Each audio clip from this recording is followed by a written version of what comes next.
आस था हर राह में, आस था हर चाह में, आस था हर भाव में, आस था सद्भाव में। आस था, आस था।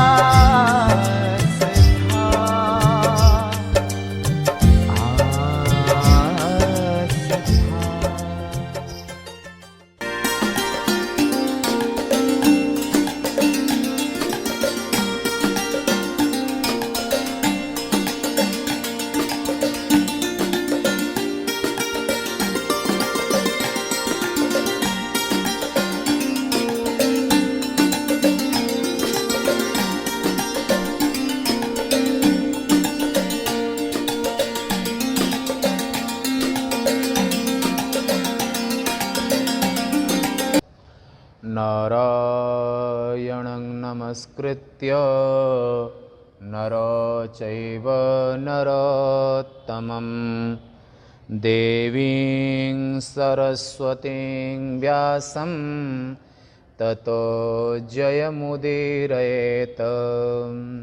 श्री वेदव्यास जी महाराज की। चंद्रशेखर चंद्रशेखर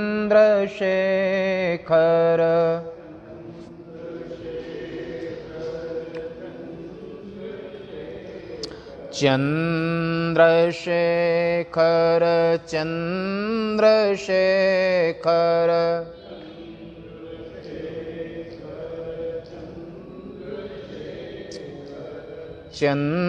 चंद्रशेखर रक्ष माम्।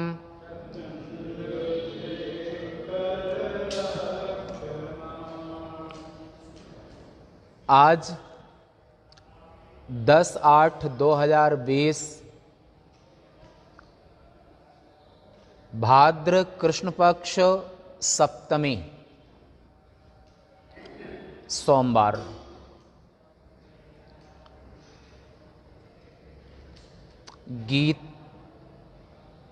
इंदौर शहर में गीतावन ट्रस्ट की ओर से आयोजित चातुर्मास के अंतर्गत प्रातः काल के सत्र में शिव महापुराण के 22 अध्याय तक आपने कल श्रवण किया। विद्येश्वर संहिता में आज 23वें अध्याय में आप श्रवण करेंगे। ऋषियों ने विनम्र भाव से सूर्य जी के पास जाकर के नैमिषारण्य क्षेत्र में पूछा, निवेदन किया। ऋषया ऊचुः सूत सूत महाभाग व्यास शिष्य नमोस्तुते तदेव व्यास तो ब्रूहि भस्म महात्म्यमुत्तमम्। विनम्र भाव से, विनीत भाव से पास जाकर के और उनसे ये निवेदन किया, आप तो व्यास जी के शिष्य हैं और व्यासस्तु भगवान स्वयं वे स्वयं श्री नारायण ही हैं, तो हमें पूछना चाहते हैं कि जो भस्म है नित उठ भस्म रमावत महिमा अति भारी, आखिर ये भस्म का कौन सा महत्व है? आज का विषय भस्म जो है, आखिर इसका महात्म क्या है भस्म का? कल आपने क्या सुना था, याद है किसी को? कल क्या सुना था? हाँ?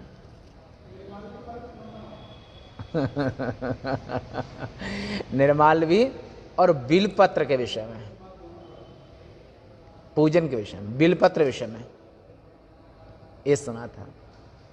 आपको ऐसे कितना वैदिक संस्कृति में कितना महान दार्शनिक विचार है, वैज्ञानिक विचार है। और ये भी आपने सुना था कि प्रकृति की रक्षा करना चाहिए। तो बिल्व वृक्ष के विषय में आपने कल सुना। आज भस्म के विषय में कि आखिर ये भस्म है, भस्म का क्या महात्मा है। सूत जी ने कहा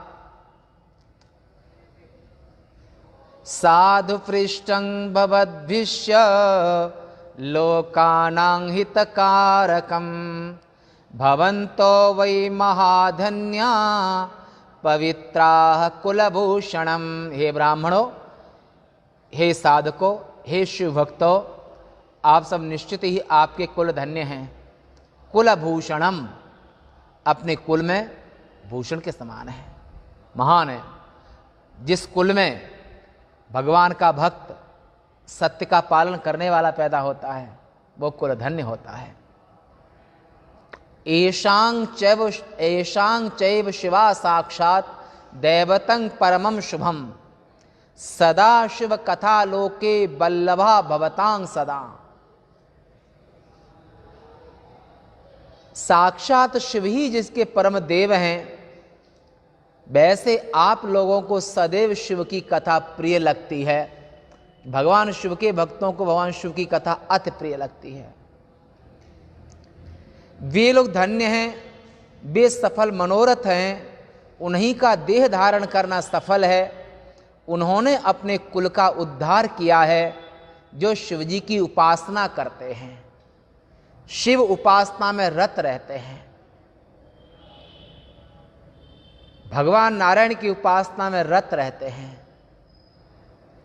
कुलं पवित्रं जननी कृतार्था वसुंधरा पुण्यवती च तेन अपार संवित सुख सागरेस्मिन् परे ब्रह्मण यस्य चेता परे ब्रह्मण संलग्नः तत्परः। जिस साधक का, जिज्ञासु का, जिस भक्त का दिल ब्रह्म सच्चिदानंद में लगा हुआ है, उसका जीवन धन्य है, उसको जन्म देने वाली माता धन्य है, उसका कुल धन्य है। वसुंधरा, जिस वसुंधरा पर जन्म हुआ है, वो तीर्थ स्वरूपा है। भक्तिर नृत्यति सर्वदा, चाहे श्री हरि के प्रति प्रेम हो, चाहे हर के प्रति प्रेम हो, जिस दिल में प्रेमा भक्ति नृत्य करती है, प्रेमा भक्ति जिस दिल में रहती है, वो धन्य है। तो जिसके मुख में सदा शिव का नाम रहता है, जो सदा शिव शिव शिवेति मंत्र उच्चरण कदा सुखी भवाम्यहम। त्रैलोक्य विजयी रावण, कैसा रावण? ब्रह्म सृष्टि जहां लगी तन उधारी, रावण बसवर्ती नर नारी। ब्रह्मा की जहां तक सृष्टि है, संपूर्ण सृष्टि भूत है, दासवत है। रावण के अनुशासन का उल्लंघन नहीं कर सकती है पूरी सृष्टि। ऐसे रावण की अंतिम महत्वाकांक्षा, दिल की इच्छा क्या थी? प्रभु हे महादेव, निज भुज तकिया, अपने हाथ का तकिया लगा करके, भूमि शयन बलकल वसन असन कंद फल मूल। और शब्दों में, यथा लाभ संतोष सदा काहू सो कछु न चाहोंगो, परहित निरत निरंतर नहीं गुण दोष कहोंगो। और ऐसे जगन नियंता नारायण भगवान शिव का ये जिह्वा भगवान शिव का नित्य 24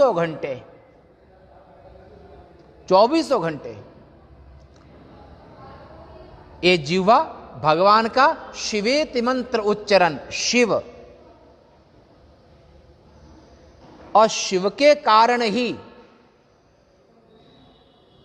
जो शव है, इस शव को लोग शमशान नहीं ले जाते हैं, शिव के कारण। और जहां पर शिव तत्व इसमें निकला, बोला शिव तत्व कैसे निकल सकता है?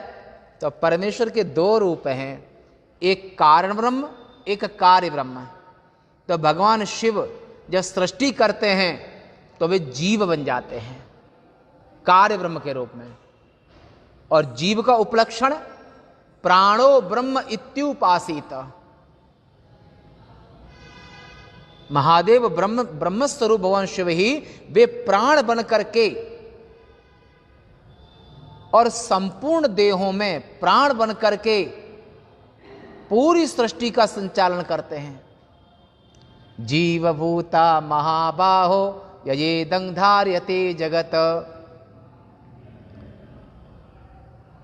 प्राण समष्टि सूक्ष्म देह को लेकर के और जीव के साथ एक हो जाता है, और जीव ही इस देह से आवत जावत लोक प्रलोक है। ऐसे महादेव के दो रूप हैं, एक महादेव कार्य ब्रह्म हैं, एक कारण ब्रह्म हैं। तो कार्य ब्रह्म में भगवान महादेव समष्टि वायु बने हुए हैं, जिनको हिरण्यगर्भ कहते हैं। और व्यष्टि वायु हमारे तुम्हारे शरीर के अंदर, फेफड़ों के अंदर जो प्राण है, बोला और भी कहीं है? हाँ है, अथर्ववेदी प्रश्नोपनिषद में। कोवा बाणम अवष्टंभा, पूछते हैं कि शरीर रूपी बाण को कौन धारण करता है, कौन जोड़े हुए है? नसों नाड़ियों, और नसों के अंदर कौन प्रवाहित हो रहा है? तो करोड़ों नाड़ियों में नाड़ियां हैं, उन नाड़ियों के अंदर जो ब्लड सर्कुलेशन ये कोई वैज्ञानिक नहीं कर सकता है। अगर मशीनों उनसे करेगा भी तो विश्व वेग सब चौपट होई। तुम्हारे पैसे आदि को इतना ले लेगा कि ठीक होने के बाद घर में कुछ बचेगा कि नहीं बचेगा, ये परमात्मा मालिक है। अगर ऑक्सीजन भी लगाएंगे, कौन सा लेटर होता है? वेंटिलेटर। ऑक्सीजन भी लगाएंगे तो फ्री में न लगाएं, ऑक्सीजन फ्री में न दें, हार्ट सर्जरी फ्री में न करें। और अगर आप सलाह भी लेते हो और आधुनिक पढ़ाई के पढ़े लिखे जो विद्वान हैं, आधुनिक पाश्चात्य संस्कृति में पढ़े हुए, अंग्रेजी सभ्यता से संस्कारित, अंग्रेजी सभ्यता के जो पढ़े लिखे डॉक्टर हैं, बैरिस्टर हैं, अन्य लोग हैं, अगर सामान्य व्यक्ति चाहे वो वकील बन के बैठे हों, पुलिस में अधिकारी बन के बैठे हों, और अथवा वो डॉक्टर बन के बैठे हों, परामर्श फीस बाहर लिखा होगा, वकील की भी और दूसरे डॉक्टर 300, 500, 1000 परामर्श फीस जब आप जमा करोगे, नंबर लोगे, तब आपको वो 2 मिनट 5 मिनट के लिए आपसे बातचीत करेंगे। ये पाश्चात्य संस्कृति के संस्कार हैं। और भारतीय संस्कृति के संस्कार हैं कि यहां कभी विद्या बेची नहीं जाती है। आज भी गुरुकुलों में जो आर्ष परंपरा से है, तो वहां पर आज भी गुरुकुलों में विद्या बेची नहीं जाती है, विद्या दान की परंपरा है। और हिंदू संस्कृति, सनातन संस्कृति को छोड़ करके पाश्चात्य संस्कृति के संस्कार जितने ज्यादा हैं, वो व्यक्ति उतना ही संकीर्ण और सीमित दायरे में, परामर्श फीस अगर नहीं दोगे तो आपसे बात नहीं करेगा। साधु संत ब्राह्मण या सनातन संस्कृति में जो संस्कारित हैं, सनातन संस्कृति में जो संस्कारित हैं, इन संस्कारित लोगों के यहाँ पर आप सदग्रस्त हैं, कोई नहीं। अगर उनके घर में भिक्षा करने भी चले जाओ, नारायण हरि किया, मातो भिक्षाम में देहि, सन्यासी ब्रह्मचारी जब अलग जगाते हैं और गृहस्थ के यहाँ पर नारायण हरि करते हैं, भिक्षा करते हैं, तो सनातन संस्कृति से संस्कारित जो सदग्रस्त है उसके लिए ना नहीं करेगा। और पाश्चात्य संस्कृति से संस्कारित जो अंतःकरण हैं, उनके यहां पर आप बेहद परेशान हैं, वो हैं, परंतु उनके यहां पर अपने दरवाजे से बिना भिक्षा दिए वापस कर देते हैं। प्रैक्टिकल बोल रहा हूं आपको, एडवांस लोगों की बात बोल रहा हूं। आज से 23 वर्ष पहले की बात है, नर्मदा परिक्रमा में शरीक था, 22-23 वर्ष हो गए, 98-99 अमरकंटक से शुरू की परिक्रमा, जहां से नर्मदा जी उद्गम है। ढिंडोरी 80 किलोमीटर अमरकंटक से, मंडला, महाराजपुर जहाँ पर रानी दुर्गावती किला उधर है, महाराजपुर, जबलपुर, बरगी, और जबलपुर के ऊपर का जो क्षेत्र है बेहद गरीबी है, बेहद गरीबी। चमचा में भिक्षा देती हैं ऐसे कुछ पात्रों, उनमें भिक्षा ला के देती वो। पर मजाल क्या है, किसी भी परिक्रमावासी को घर से ना नहीं होती है।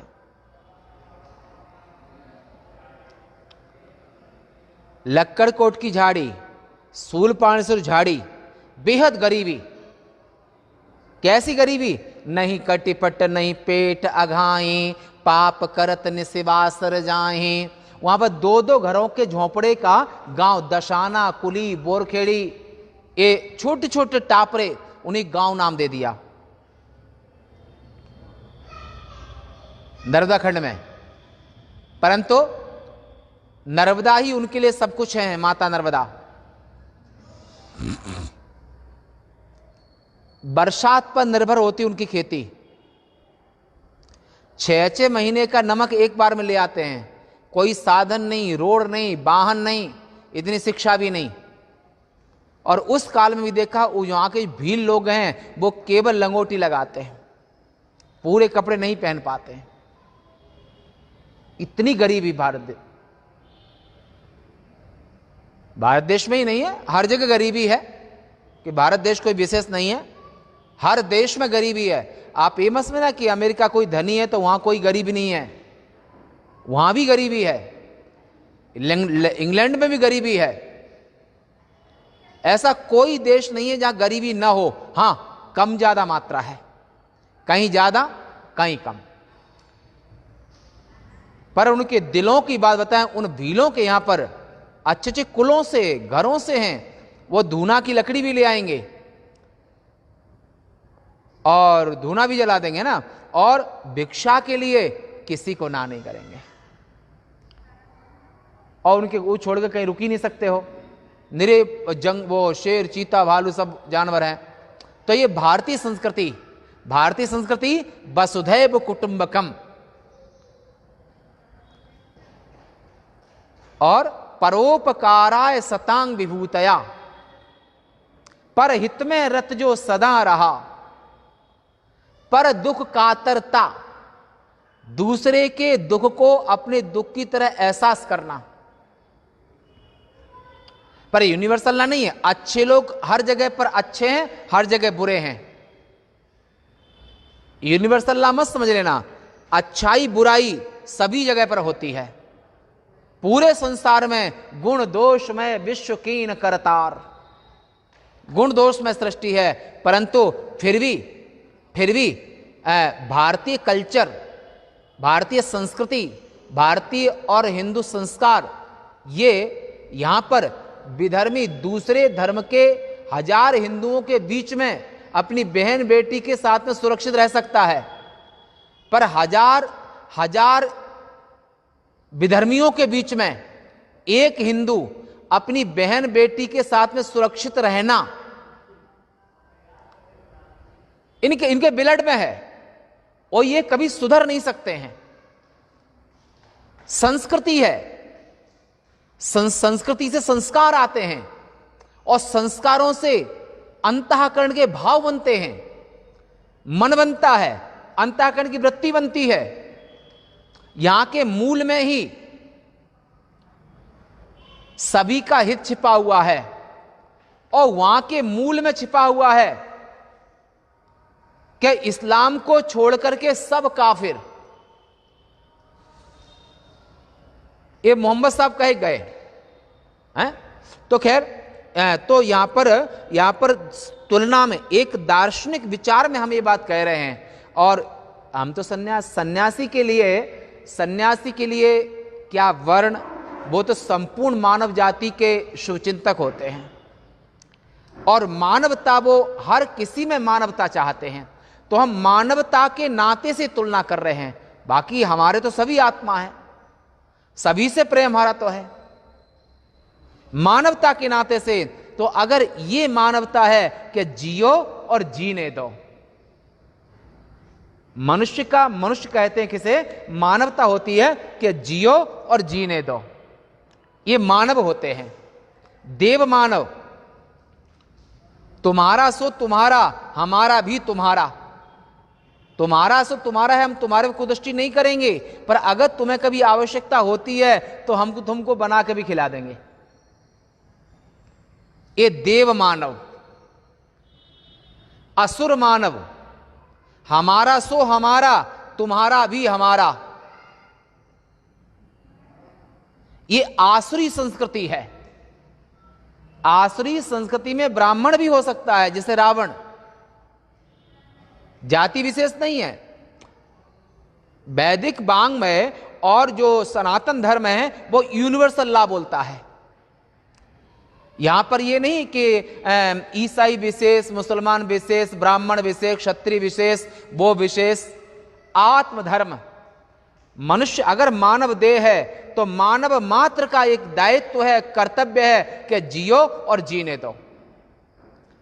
और सनातन धर्म यूनिवर्सल लॉ बोलता है तो वहां पर सिद्धांत में है कि हमारा सो हमारा, तुम्हारा सो तुम्हारा भी हमारा। ये असुर, राक्षस और दानव संस्कृति है। जब तक आप प्रबल, बलवान और संख्या में ज्यादा हैं तब तक अपने बहन बेटी सबको सुरक्षित रख लो, और जैसे ही आप कमजोर होगे तो आसुरी संस्कृति, आसुरी संस्कार, आसुरी ब्लड और आसुरी जो मन है वो कभी भी पीछे नहीं हटेगा। कश्मीर से 5 लाख को निकाल के बाहर कर दिया 90 के दशक में। ऐसी आगे भी जब तुम कमजोर पड़ोगे, बल कम होगा और तुम ये हो, तो तुमको वहां पर आसुरी संस्कृति, असुर संस्कृति है, वो तुमको जीने नहीं देगी। इसलिए वेद कहते हैं कि बलम ब्रह्म इत्युपासित। सामवेद में आता है कि हर मानव का दायित्व है, हर मानव का कर्तव्य है कि बल की ब्रह्म रूप से उपासना करे। बल किसे कहते हैं? शारीरिक बल, बौद्धिक बल, अंदर का बल, आत्म बल, शास्त्र ज्ञान बल, पराक्रम बल, मनोबल। वेद भगवान की आज्ञा है कि मानव को बलम ब्रह्म इत्युपासित, बल की ब्रह्म रूप से उपासना करना चाहिए। और जहां पर तुम्हारा बल कमजोर होगा तो आसुरी संस्कृति में जीने वाले लोग, आसुरी स्वभाव वाले लोग, आसुरी मन वाले लोग, उनका एक ही होता है कि हमारा सो हमारा और तुम्हारा भी हमारा। वो स्वभाव से ही दूसरे को सुखी नहीं देख सकते हैं, वो केवल दंड को मानते हैं। अगर तुम बलवान हो और उनको तुम दंड दे सको तो असुर तुम्हारे ऊपर आक्रमण नहीं करेंगे, तुमको जीने देंगे, तुम्हारी बहन बेटी को भी सम्मान करेंगे और तुमको भी चच्चा ताऊ कह के बुलाएंगे। और जहां पर तुम्हारा बल कमजोर हुआ, संख्या कम हुई, तो वहां पर वो अपने स्वभाव से, आसुरी संस्कृति स्वभाव से मजबूर है, अगला जन्म भी नहीं मानती है। और आसुरी संस्कृति में एक ही सिद्धांत है वहां पर कि धन और भोग, जब तक जियो सुख चैन से जियो। लूट पाट, झूठ, छल, कपट, वहां पर इससे कोई परहेज नहीं है। ये आसुरी संस्कृति है। और ऐसी आसुरी संस्कृति, और परंतु जो आर्य हैं, जो सनातनी हैं, वे आसुरी संस्कृति में नहीं हैं। और जो आसुरी संस्कृति में हो जाते हैं तो उनके आज भी पुतले जलाए जाते हैं दशहरा के दिन में। इसे सनातन धर्म, हिंदू, मुस्लिम, ईसाई, इसे भेद करके नहीं, सनातन धर्म बोलता है संपूर्ण मानव जाति के लिए। वेद, पुराण, स्मृति संपूर्ण मानव जाति के कल्याण में हेतु है। एक नहीं, 1000 तर्क हैं। और आसुरी स्वभाव को, आसुरी संस्कृति को जो भी अपनाता है, तो उसके जाति से ब्राह्मण होने के बावजूद भी, तपस्वी होने के बावजूद भी, शिव भक्त होने के बावजूद भी, परंतु उसने आसुरी संस्कृति को त्यागा नहीं, तो आज भी पुतला जला जाता है। दैवी संपद विमोक्षाय निबंधाया श्रीमता। जो सनातन धर्म है वो दैवी संपदा है, दैवी संपत्ति है, दैवी सिद्धांत है, देवता की तरह। जो दैवी सिद्धांत है उसे सनातन संस्कृति, सनातन धर्म, वैदिक धर्म कहते हैं। और तो ऐसे जो भगवान के भक्त हैं, जो दैवी संपदा में हैं, उनके कुल धन्य हैं, उनके जीवन धन्य हैं, और वे शिव भक्त हैं और सत्य के पालन करने वाले हैं। और वे जिसके मुख में सदा शिव का नाम रहता है, जो सदा शिव शिव जपा करता है, उसे पाप छू नहीं सकता है। पाप उसका उसी प्रकार स्पर्श नहीं कर सकते जैसे खैर के अंगार को। खैर लकड़ी का जो अंगार है उसको तुम टच नहीं कर सकते हो, इतना दहकता होता है। ऐसे ही जो शिव भक्त है और शिव भगवान के मंत्र का जप करता है, उसे पाप छू नहीं सकता है। उस पुरुष के मुख को जो भक्तिमान पुरुष देखता है, वह तीर्थ स्थान का फल होता है उसको, और इसमें कोई संदेह नहीं है। और भस्म और रुद्राक्ष, भस्म माथे में और रुद्राक्ष, ऐसे इसे रुद्राक्ष कहते हैं।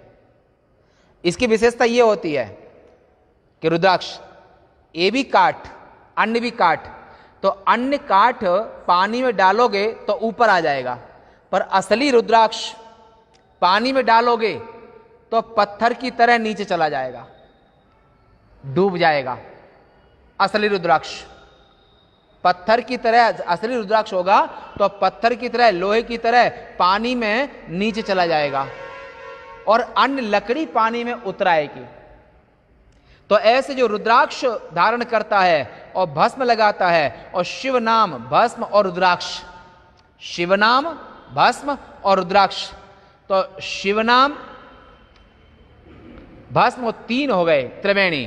तो और ये तीनों ही पुण्य को देने वाले हैं, अतः इन तीनों को त्रिवेणी कहते हैं। इन तीनों जिसके शरीर में प्रतिदिन रहते हैं, शिवेति मंत्र उच्चारण, भगवान शिव के मंत्र का जवान से हमेशा जप करना, रुद्राक्ष को पहनना, भस्म को अंगों में लगाना, ये तीनों ही त्रिवेणी समान हैं। ये तीनों जिसके शरीर में प्रतिदिन रहते हैं, उसका दर्शन दुर्लभ और पाप नाशक होता है। उस पुरुष के तथा त्रिवेणी के दर्शन में किसी प्रकार का कोई अंतर नहीं होता है।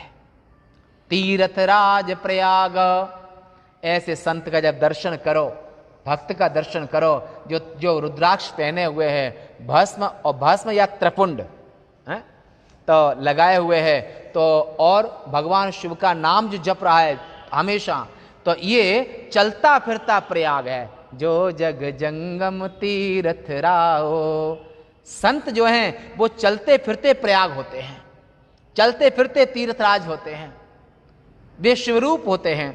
तो ये तीनों के तीनों बड़े दुर्लभ हैं और पाप को नाश करने वाले हैं। उस पुरुष के और त्रिवेणी के दर्शन में समान फल होता है। और जिसके सिर पर विभूति ना हो, माने माथे में भस्म न रमी हो, भस्म न लगाए हो त्रिपुंड, जो माथे में भस्म न हो और रुद्राक्ष धारण न किया हो और मुख में शिवनाम न हो, तो ऐसे अधम को छोड़ देना चाहिए, यहां तक कहा है। तो इसलिए आप दक्षिण भारत में देखेंगे सदग्रस्त हैं, पर सदग्रस्त होने के बावजूद भी ग्रस्त आश्रम में भी रोज भस्म लगाएंगे, रुद्राक्ष पहनेंगे। इससे तुम्हारे गृहस्थ आश्रम में पुत्र पौत्र धन धान्य महादेव के अनुग्रह से एक धन्यो गृहस्थ आश्रम, तो गृहस्थ आश्रम में इसकी कमी नहीं होती है। देखो हमारे इंदौर शहर में आज भी कितना सब है, इतना बड़ा पद, और सब होने के बावजूद भी हमारे गीतावन ट्रस्ट के पदाधिकारी कोषाध्यक्ष महोदय, जिनका नाम रामलाल राठी जी, रोज आते हैं और नहीं तो लोगों के पास में थोड़ा बहुत कुछ हुआ और अहंकार में चूर हो जाते हैं। न उनका सर संतोषण झुकता है, न कथा में बैठना अपना अपमान समझ लेते हैं। महफिल में बैठेंगे, मीटिंग में बैठेंगे, घर में खूब बतियाएंगे, सब कुछ, परंतु संस्था के ट्रस्टी होने के बावजूद भी कथा में बैठना भी बड़े पुण्य की बात है। भगवान ऐसा पुण्य सबको प्राप्त कराए। और ऐसे ही चूंकि अपने गीतावन इंदौर तो धर्म नगरी है, यहाँ तो हमारे ट्रस्टी भी कई ट्रस्ट में जुड़े हुए हैं, बड़े धर्म की गति चलती रहती है। और मित्तल साहब के पिताजी भी बाबूलाल मित्तल हैं, बाबूलाल ना है, हाँ, रोज 12 महीना, क्या बाबूलाल मित्तल नाम था? हाँ, आज जो वर्तमान में जो प्रेसिडेंट हैं उनके पिताजी रोज कथा में, यही गीता भवन में, इसी प्रांगण में। और ऐसे अपने, खैर इंदौर में तो धर्म नगरी, यहाँ तो बहुत अच्छा है, और मध्य प्रदेश में वैसे ही धर्म के प्रधानता है। तो ऐसे भगवान के भक्त हमेशा ही सम्मानी होते हैं। और शिव के नाम को गंगा, विभूति को जमुना, भगवान शिव का नाम जबान पर है ना, शिव शिव जो नाम है, या पंचाक्षरी नाम, तो इसका नाम है गंगा, शिव नाम। जमुना जी क्या है? विभूति, माने भस्म जो है या चंदन, ये जमुना जी हैं। और सरस्वती, यानी कि रुद्राक्ष को सरस्वती कहा है, रुद्राक्ष को सरस्वती कहा गया है। यहां पर शैवं नाम यथा गंगा विभूतिर यमुना मता रुद्राक्षं विधिना प्रोक्ता सर्व पाप विनाशिनी। शिव नाम गंगा के समान है, रुद्राक्ष सरस्वती के समान है, और भस्म जमुना जी के समान है, ऐसा व्यास जी ने कहा। तो तीनों जिसके शरीर में हैं उसका फल एक स्थान में सुरक्षित है। पंडितों ने एक से ही त्रिवेणी के स्थान का फल कहा है। ऐसे संत का दर्शन कर लो तो डेली त्रिवेणी का स्नान हो जाता है। संत दर्श जिम पात कटरई, ऐसे जो रुद्राक्ष और भस्म धारण करने वाले, और जो रुद्राक्ष भस्म धारण करेगा वो जब तो अवश्य ही करेगा। और त्रिवेणी, ऐसे संत चलते फिरते तीर्थ राज प्रयाग, वो चलते फिरते प्रयाग होते हैं। इन संतों का दर्शन और सदग्रस्त ग्रस्तों के लिए और इनके ग्रस्त में, और ऐसे संतों का दर्शन पापों का नाश करने वाला है कि संत दर्श जिम पातक टरई। जैसे संतों के दर्शन से पाप नष्ट हो जाते हैं, पर कैसे? जो शिव भाव में रहते हैं, आत्म भाव में रहते हैं, रुद्राक्ष पहनते हैं और भस्म को धारण करते हैं, और भगवान शिव के शिव उनके आराध्य हैं। ये इन संतों का दर्शन हमेशा शुभ होता है। लोकहित को चाहने वाले ब्रह्मा ने इन दोनों को जब तौला तब दोनों समान निकले। माने तीर्थराज प्रयाग को और जो रुद्राक्ष भस्म और शिवनाम का जप करने वाले संत को, दोनों को जब तौला तो दोनों बराबर निकले। तो रुद्राक्ष भस्म ये भी तीर्थराज प्रयाग के समान ही पुण्यप्रद हैं और सदैव भस्म धारण करना चाहिए। विधिवाक्य है, तदेवं तुलितं पूर्वं ब्रह्मणा हितकारिणा समानं चैव तज्जातं तस्माद्धार्यं सदा बुधे। माने बुद्धिमानों के द्वारा भस्म, रुद्राक्ष और शिव नाम का जप हमेशा करते रहना चाहिए, ऐसा व्यास जी का आदेश है। ऋषियों ने एक प्रश्न किया कि नाम आदि तीनों का आपने ऐसा फल कहा, अतः इसके विशेष महात्मा को कहने का आप कृपा करें। तब सूत जी ने कहा कि आप बुद्धिमान हैं, शिव भक्त हैं, ज्ञानियों में श्रेष्ठ हैं, और ब्राह्मणों आप लोग आदर से उनके महात्मा को सुनिए। यद्यपि इसका महात्मा वेद, शास्त्र, पुराणों में छिपा हुआ है, माने गूढ़ भाषा में कहा गया है महात्मा है? गूढ़ भाषा में कहा गया अब हुआ है, फिर भी आपके प्रेम से मैं इसको प्रकट करने का प्रयास करता हूं, प्रकट करूंगा। और अब हे ब्राह्मणों, उन तीनों के वास्तविक महात्मा को केवल सत और असत से परे रहने वाले महेश्वर के बिना और कोई नहीं जानता है।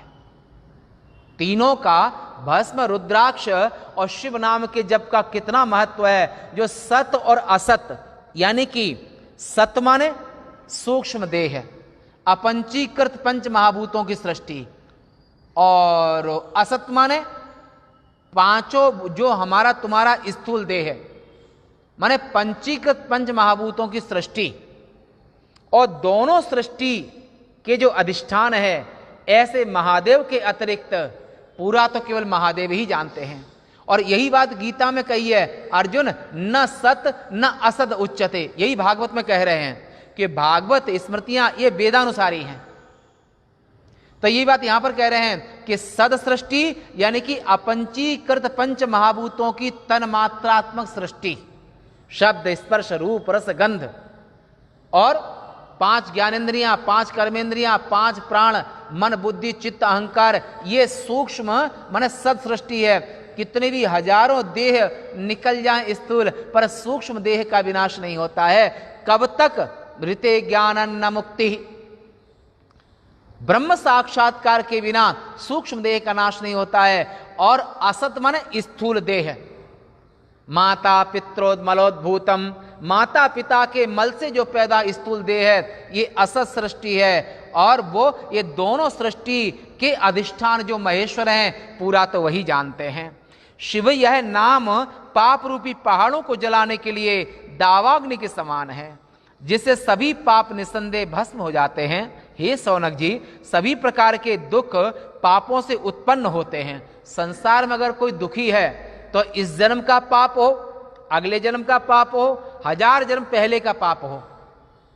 भीष्म ने पूछा था, केशव ये बाणों की सैया, कि कोई भी दुख बिना पाप के नहीं होता है, क्यों?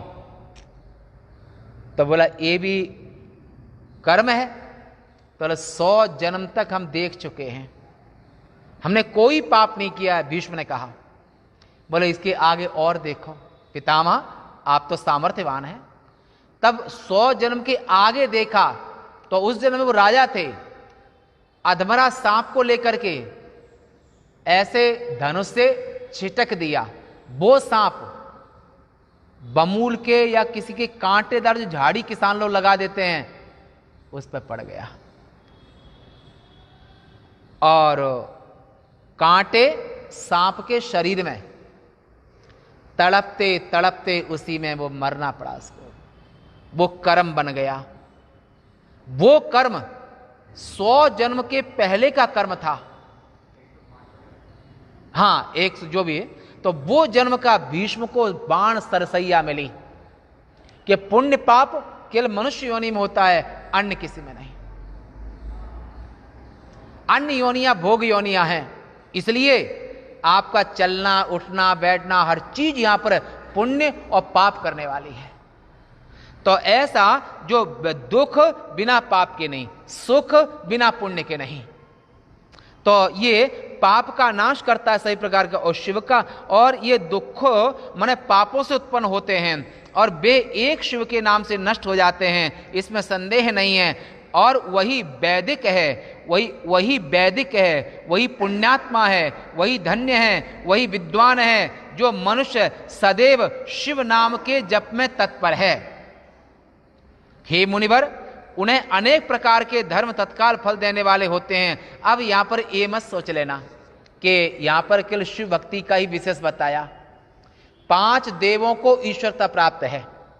आप चाहे जिसका नाम का जप करें, जगन माता के नाम का, विष्णु के नाम का, भगवान शिव के ना विष्णु के नाम का, सूर्य के नाम का, गणेश जी के नाम का, आप ईश्वर बुद्धि से आप अपने आराध्य का जो भी जप कर रहे हैं, उन सभी भक्तों को यह फल मिलेगा। और उनके लिए कहा है, सोई विजयी बिनई गुण सागर, तासु सुजस त्रैलोक उजागर। भगवान जगन नियंता के ईश्वर एक हैं, वे ईश्वर ही, वे उन सनातन धर्म में सनातन धर्मावलंबी उन ईश्वर की उपासना जगन माता के रूप में, सूर्य के रूप में, विष्णु के रूप में, शिव के रूप में, गणेश जी के रूप में, बरगद के रूप में, पीपल के रूप में, और जहां पर और स्त्री पुरुष के रूप में पति परमेश्वराय नमः। सती स्त्रियां अपने पति की जो सेवा करती हैं वो ब्रह्म बुद्धि से करती हैं। पति जो एक नार व्रत सब नरझारी अवध में जो पत्नी व्रत पालन करते हैं वो भी अपनी पत्नी के व्रत दृष्टि रखते हैं, वो ब्रह्म बुद्धि से पत्नी में दृष्टि रखते हैं। पत्नी में ब्रह्म बुद्धि करना, पत्नी में ईश्वर बुद्धि करना, पत्नी में जगन माता का दर्शन, पत्नी में शक्ति का दर्शन करना, ये आखिर सनातन धर्म की संस्कृति को छोड़ करके ऐसी कौन सी संस्कृति है बड़ी जो अपनी पत्नी में भी शक्ति का दर्शन कर रहे हैं, चेतना का दर्शन कर रहे हैं, ईश्वर का दर्शन कर रहे हैं। और जो पतिव्रत धर्म पालन करती हैं वो अपने पति में ईश्वर बुद्धि से पति की पूजा कर रही हैं। यह सिद्धांत कहां मिलेगा? तो ऐसे यहां पर ना आप सुन रहे हैं, पर जिनके जो आराध्य हैं वो ध्यान रखना, ईश्वर बुद्धि से अगर आप संसार में जियोगे, तेन त्यक्तेन भुंजी था, संसार में भोगना, संसार बना ही भक्तों के लिए, संसार खाना पीना भोगना गुनाह नहीं है, पर धर्म के विरुद्ध नहीं।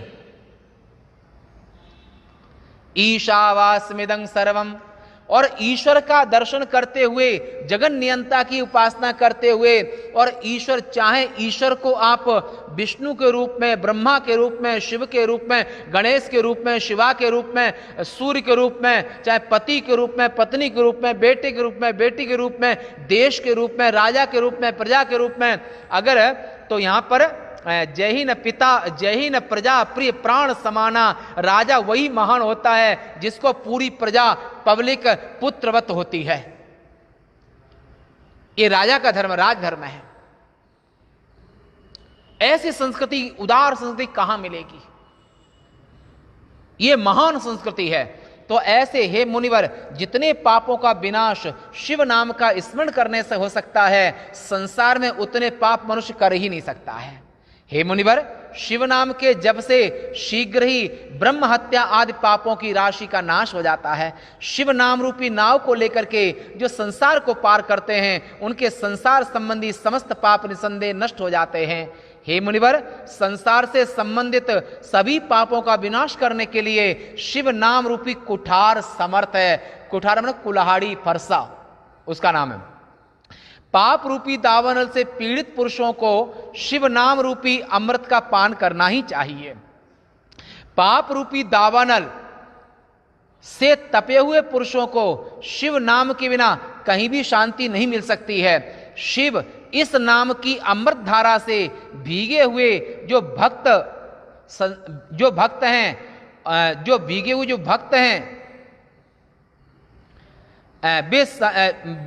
हैं उनको कोई चिंता नहीं होती है। और जिन महापुरुषों के हृदय में शिव नाम के प्रति महान भक्ति हो गई है, ऐसे पुरुषों की सहसा मुक्ति हो जाती है, वो कभी बंधन को प्राप्त नहीं होते हैं। और जिन्होंने अनेक जन्मों तक तपस्या की है, उन्हें सभी पापों का नाश करने वाली शिव भक्ति प्राप्त होती है। जिसकी शिव नाम के प्रति अखंड भक्ति होती है, अखंड भक्ति, वो उसको मोक्ष अवश्य होता है, और उसी का नाम मोक्ष है। और ऐसा विचार है, अनेक पापों को करने पर भी जिसका आदर शिव नाम के प्रति होता है, वह सभी प्रकार के पापों से मुक्त हो जाता है। इसमें किसी प्रकार का संदेह नहीं है। जिस प्रकार एक दावानल से, अग्नि से अनेक वृक्ष लता गुल्म जल करके राख हो जाते हैं, उसी प्रकार एक शिव नाम से अनेक पाप भस्म हो जाते हैं। हे शौनक, जिसका शरीर प्रतिदिन भस्म से पवित्र रहता है, नित उठि भस्म रमावत, महादेव और महादेव के भक्त, एक सुनी रहे आप, प्रैक्टिकल भी हम तुम्हारे सामने बैठे हुए हैं। 12 महीने 6 बजे ऐश्वरी महाकाल दर्शन करने डेली 12 महीने हैं, परंतु और 4 से 5 में नहा करके 5 बजे रोज भस्म रमाना, भस्म त्रिपुंड लगाना। माने ऐसा नहीं कि पूरे रमा लिए, वो नहीं, डेली 5 से 6 के बीच में भस्म रमाना।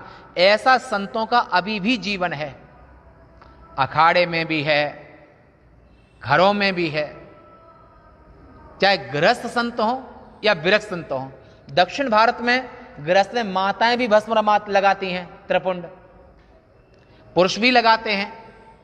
तो ऐसे जो भस्म है वो निसंदेह सभी पापों को नाश करने वाली, जिसका शरीर प्रतिदिन भस्म से पवित्र रहता है और आदर पूर्वक शुभ नाम का जप करता है, वह घोर पापी भी संसार सागर से पार हो जाता है। और जो ब्राह्मण का धन चुराने तथा ब्राह्मणों का वध करने पर भी शिव के नाम का जप करने वालों बाला जो पापों से मुक्त हो जाता है। इसका अर्थ ये नहीं है कि शिव नाम जप लेंगे तो ये पाप से हम मुक्त हो जाएंगे। अगर धोखे से पाप हुआ है, अगर जान के किया है, तो दंड अवश्य भोगना पड़ेगा ब्रह्महत्या का। आचारहीनो न पुनन्ति वेदा, अगर आचरण से हीन है तो वेद भी पवित्र नहीं करेंगे। अरे जान के आपने जान करके पाप किए हैं कि पहले पाप कर लें फिर भगवान शिव का नाम ले लेंगे तो हम शुद्ध हो जाएंगे। और शंकर भगवान की, वो शुद्ध नहीं होंगे, उनको तो परिणाम भोगना पड़ेगा। हां, धोखे से पाप हुआ है उनके लिए परम पावन भगवान का नाम है। हे महर्षियों, निश्चित ही अधिक कहने से क्या लाभ, शिव नाम सभी पापों का विनाशक और पापों का विनाश करने में शिव के नामों की शक्ति अत्यंत पवित्र है। मनुष्य उतने पाप कर ही नहीं सकता है? शिवनाम के प्रभाव से प्राचीन काल में महापापी इंद्रद्युम्न एक राजा था। प्राचीन काल में इंद्रद्युम्न नाम का एक राजा था। वो भगवान शिव के नाम जप करने से उत्तम गति को प्राप्त हुआ था। एक ब्राह्मण की स्त्री महापापिनी थी, वह भी शिव नाम के प्रभाव से उत्तम गति को प्राप्त हुई। उत्तम ब्राह्मणों, आपसे मैंने शिव नाम का उत्तम महात्म कहा, भस्म का महात्म कहा, और आप लोग भस्म के महात्म को सुनिए जो सभी को पवित्र कर देता है। और ऐसा इत्युक्तं वो द्विज श्रेष्ठा नाम महात्म्यमुत्तमं शृणोद्धं भस्म महात्म्यं सर्व पावन पावनम। ये सभी पापों को नष्ट करने वाली और पावन कथा है, और जो इस कथा को सुनता है उसके दोषों को नाश होता है। आज की सेवा यहीं तक। हमारे गीतावन ट्रस्ट की ओर से इस कथा का आयोजन हुआ है। ये हमारे सभी ट्रस्टी क्यों लिए बहुत बहुत आशीर्वाद। और इसी में आप श्रवण कर, तो आज शिव महापुराण की लाइव में आए हुए हमारे यहाँ के और बाहर के सभी के लिए ओम नमो नारायणाय। और वाणी को यहाँ विराम देते हैं। पूर्णमदः पूर्णमिदं पूर्णात् पूर्णमुदच्यते पूर्णस्य पूर्णमादाय पूर्णमेवावशिष्यते। ओम शांति शांति शांति। शंकरं शंकराचार्यं केशवं बादरायणं सूत्रभाष्य कृतौ वंदे भगवन्तौ पुनः पुनः। ईश्वरो गुरुरात्मेति मूर्तिभेद विभागिने व्योमवद्व्याप्तदेहाय दक्षिणामूर्तये नमः। ओम शांति शांति शांति।